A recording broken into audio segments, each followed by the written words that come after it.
বিশ্বজুড়ে ঘটে যাওয়া দিনের গুরুত্বপূর্ণ ঘটনাবলী নিয়ে আরটিভির নিয়মিত আয়োজন সারাদিনের বিশ্বে আপনাদের সঙ্গে থাকছি আমি মারফি রহমান। ইরান ও ইসরায়েলের মধ্যে সংঘাত তীব্রতর হওয়ার সাথে সাথে একে অপরের বিরুদ্ধে হামলা অব্যাহত রেখেছে দুই দেশ। ইসরায়েলি হামলায় নিহত হয়েছেন ইরানের রেভলিউশনারি গার্ড কোরের গোয়েন্দা প্রধান কাজিমি সহ 3 কর্মকর্তা। গুঞ্জন ছড়িয়েছে নিহত হয়েছেন দেশটির সর্বোচ্চ ধর্মীয় নেতা আয়াতুল্লাহ আলী খামেনি। যদিও রয়টার্স জানায় খামেনিকে হত্যার ইসরায়েলি পরিকল্পনা আটকে দিয়েছেন ট্রাম্প। ইমতিয়াজ আহমেদের রিপোর্ট।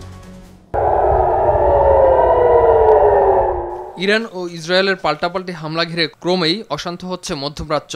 সময় গড়ানোর সঙ্গে সঙ্গে হামলার তীব্রতা বাড়াচ্ছে দুই দেশ। চলমান সংঘাতের মধ্যেই ইরান ও ইসরায়েলের মধ্যে সহসাই শান্তি প্রতিষ্ঠা হবে জানান মার্কিন প্রেসিডেন্ট ডোনাল্ড ট্রাম্প। অন্যদিকে উত্তেজনা কমানোর আহ্বান যুক্তরাজ্য, ফ্রান্স ও জার্মানির। ইরানের ইস্পাহানের পারমাণবিক কেন্দ্রে হামলা চালানোর মাধ্যমে ইসরায়েল ইতোমধ্যে ইরানের পারমাণবিক সক্ষমতা অর্জনের প্রচেষ্টাকে খানিকটা ক্ষতিগ্রস্ত করেছে বলে দাবি করেছেন ইসরায়েল প্রধানমন্ত্রী বেনিয়ামিন নেতানিয়াহু। মার্কিন প্রেসিডেন্ট ডোনাল্ড ট্রাম্পের সঙ্গে সমন্বিতভাবে কাজ করছেন বলেও জানান তিনি।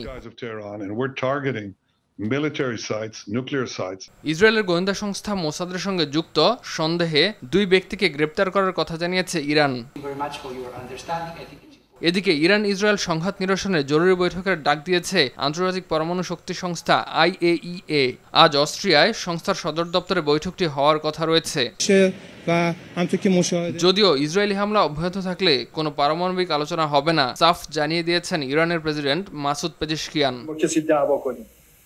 ইমতিয়াজ আহমেদ, আরটিভি। এদিকে আজও ইসরায়েলে মুহুর্মুহু ক্ষেপণাস্ত্র হামলা করেছে ইরান।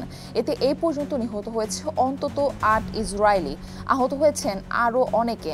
এদিন তেল আবিবে যুক্তরাষ্ট্রের দূতাবাসের কাছেও ক্ষেপণাস্ত্র হামলা চালানো হয়। এক্সে দেয়া এক পোস্টে এই তথ্য নিশ্চিত করেছেন ইসরায়েলে নিযুক্ত মার্কিন রাষ্ট্রদূত মাইক হাকাবি। রাষ্ট্রদূত জানান হামলায় কোনো মার্কিনি হতাহত হয়নি। হামলার জেরে আজ জেরুজালেম ও তেল আবিবে মার্কিন দূতাবাস ও কনসুলেট বন্ধ রাখার কথা বলা হয়েছে।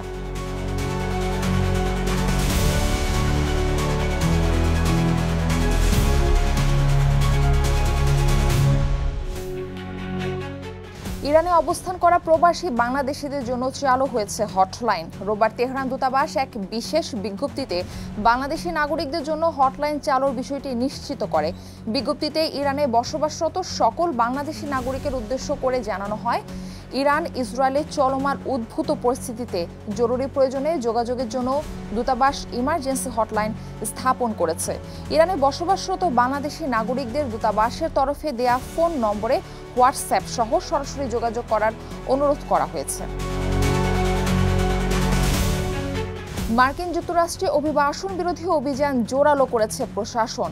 একই সাথে অভিবাসীদের আটকের পাশাপাশি নির্বাসনের কার্যক্রম সম্প্রসারণের নির্দেশ দিয়েছেন যুক্তরাষ্ট্রের প্রেসিডেন্ট ডোনাল্ড ট্রাম্প। এই আদেশ এমন এক সময় এলো যখন ট্রাম্পের অভিবাসন নীতির বিরুদ্ধে দেশব্যাপী প্রতিবাদ অব্যাহত রয়েছে। ইতোমধ্যেই বিক্ষোভ দমনে সেনা মোতায়েন করার কঠোর সমালোচনার মুখে পড়েছেন মার্কিন প্রেসিডেন্ট ডোনাল্ড ট্রাম্প। এছাড়া আইনি চ্যালেঞ্জেরও সম্মুখীন হয়েছেন তিনি। আরও জানাচ্ছেন সামদানি প্রত্যয়। দ্বিতীয় মেয়াদে হোয়াইট হাউসে প্রত্যাবর্তনের পর থেকেই অবৈধ অভিবাসীদের ওপর চড়াও হয়েছেন মার্কিন প্রেসিডেন্ট ডোনাল্ড ট্রাম্প। অবৈধ অভিবাসী দমনে অভিযান শুরুর পর থেকেই এ নিয়ে নানাবিধ চ্যালেঞ্জেও টলছেন না তিনি। চলতি বছরের জুনে অবৈধ অভিবাসী দমনে চলমান অভিযানের বিরুদ্ধে নিউ ইয়র্ক, লস অ্যাঞ্জেলেস ও শিকাগো সহ বিভিন্ন শহরে ব্যাপক বিক্ষোভ শুরু হয়েছে। এসব বিক্ষোভ দমনে সেনা মোতায়েনের পর সমালোচনার পারদ বেড়ে গেছে আরও কয়েক ডিগ্রি। তবে এসব বিক্ষোভ সমালোচনা কোনো কিছুর তোয়াক্কা না করে অবৈধ অভিবাসী দমনে আবারও শক্ত অবস্থান জানান দিলেন ডোনাল্ড ট্রাম্প। রোববার সামাজিক মাধ্যম ট্রুথ সোশ্যালের এক পোস্টে ফেডারেল সংস্থাগুলোকে ইতিহাসের সর্ববৃহৎ বহিষ্কার কর্মসূচি বাস্তবায়নে সর্বশক্তি প্রয়োগের আহ্বান জানান তিনি। আমাদের দেশের কর্মকর্তারা অসাধারণ দৃঢ়তা, সাহস ও নিষ্ঠার পরিচয় দিয়ে অবৈধ অভিবাসী বের করার ঐতিহাসিক লক্ষ্য পূরণ করছে। প্রকৃত আমেরিকানরা আপনাদের প্রতি গর্বিত ও কৃতজ্ঞ। জনগণ চায় আমাদের শহর, স্কুল এবং সমাজ হোক নিরাপদ, অবৈধ অভিবাসী সৃষ্ট অপরাধ ও বিশৃঙ্খলা থেকে মুক্ত। এজন্য আমি আমার প্রশাসনের সকল সম্পদ এই প্রচেষ্টায় নিয়োজিত করছি। এদিকে দেশটিতে নতুন করে শুরু হওয়া নো কিংস ব্যানারে ট্রাম্প বিরোধী আন্দোলনের একদিনের মাথায় এ ধরনের পোস্ট মূলত আন্দোলনকারীদের দমনের কৌশল বলে ধারণা করছে আন্তর্জাতিক গণমাধ্যমগুলো। পাশাপাশি দেশটির স্থানীয় কর্মকর্তারাও অংশ নিয়েছেন অভিবাসীদের আইনি সুরক্ষার পক্ষে থাকায়। এতে ট্রাম্পের কৌশল কতটা ফলপ্রসূ হবে তা নিয়েও সন্দিহান বিশ্লেষকরা।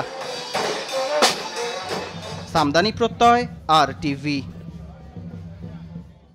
যুক্তরাষ্ট্রের আইন প্রণেতাকে হত্যার ঘটনায় সন্দেহভাজন একজনকে গ্রেপ্তার করা হয়েছে। স্থানীয় সময় রোববার আইন প্রয়োগকারী কর্মকর্তারা জানান, মধ্য পশ্চিমাঞ্চলীয় রাজ্যটিতে 2 দিনের অভিযানের পর 51 বছর বয়সী এই সন্দেহভাজনকে ধরতে সক্ষম হন তারা।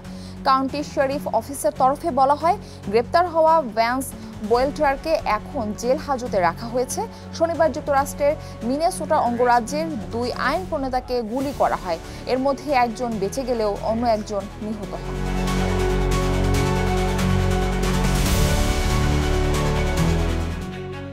চীনে শুরু হয়েছে প্যারাগ্লাইডিং বিশ্বকাপ 2025। এবারের প্রতিযোগিতায় অংশ নিয়েছেন 24টি দেশ ও অঞ্চলের 130 জন ক্রীড়াবিদ। আরও জানাচ্ছেন ইমতিয়াজ আহমেদ। চীনের হেনান প্রদেশের কেন্দ্রীয় অঞ্চলের লিনচো শহরে শুরু হয়েছে প্যারাগ্লাইডিং বিশ্বকাপ 2025। শনিবার শুরু হওয়া এই প্রতিযোগিতায় অংশ নিয়েছেন 24টি দেশ ও অঞ্চলের 130 জন ক্রীড়াবিদ। প্রতিযোগিতায় উদ্বোধনী পর্বে পাহাড়ি ঢাল থেকে উড়াল দিয়ে রেস টু গোল বিভাগে নিখুঁত কৌশল প্রদর্শন করেন পাইলটরা। স্কাই ফর্মুলা 1 নামে পরিচিত এই ইভেন্টে অংশগ্রহণকারীরা ইলেকট্রনিক ওয়ে পয়েন্ট অনুসরণ করে পথ নির্দেশনা দক্ষতা, আবহাওয়াগত বিশ্লেষণ এবং কৌশলগত ফ্লাইট পরিকল্পনা প্রদর্শন করেন। প্রতিযোগিতায় পাইলটরা বিশ্বকাপে চ্যাম্পিয়নশিপের জন্য পয়েন্ট অর্জন করবেন। 1992 সাল থেকে লিনচো শহরে 40টিরও বেশি আন্তর্জাতিক প্যারাগ্লাইডিং ইভেন্টের আয়োজন করা হয়। এর মধ্যে রয়েছে 4টি বিশ্বকাপ প্রতিযোগিতা। ইমতিয়াজ আহমেদ, RTV। আর এরই সাথে শেষ করছি সারাদিনের বিশ্ব। RTVর সাথেই সংযুক্ত থাকুন, মতামত জানান RTV সামাজিক যোগাযোগ মাধ্যমগুলোতে।